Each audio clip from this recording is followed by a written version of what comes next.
Russia থেকে তেল আমদানির কারণে ভারতীয় পণ্যের উপর যুক্তরাষ্ট্রের অতিরিক্ত 25% শুল্ক কার্যকর হওয়ার পর ভারত ও যুক্তরাষ্ট্রের মধ্যে বাণিজ্যিক উত্তেজনা চরমে পৌঁছেছে।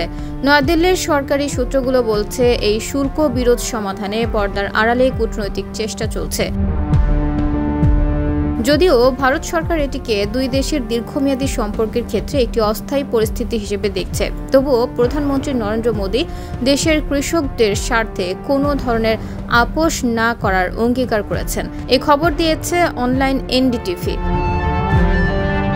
তবে ভারতের সরকারি সূত্রগুলো রপ্তানিকারকদের আতঙ্কিত হতে নিষেধ করেছে। তাদের মতে, ভারতের রপ্তানি খাত যথেষ্ট বৈচিত্র্যপূর্ণ হওয়ায় এর প্রভাব খুব বেশি গুরুতর হবে না।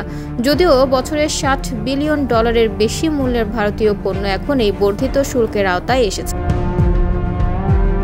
এই উত্তেজনার মধ্যে জার্মান পত্রিকা ফ্রাঙ্কফুর্টার অ্যালগেমেইন জেইতুং এর এক প্রতিবেদনে চাঞ্চল্যকর তথ্য প্রকাশ করা হয়েছে। পত্রিকাটি জানিয়েছে, শুল্ক বিরোধের জেরে সম্প্রতি মার্কিন প্রেসিডেন্ট ডোনাল্ড ট্রাম্পের 4টি ফোন কল ইচ্ছাকৃতভাবে ধরেনি নরেন্দ্র মোদী।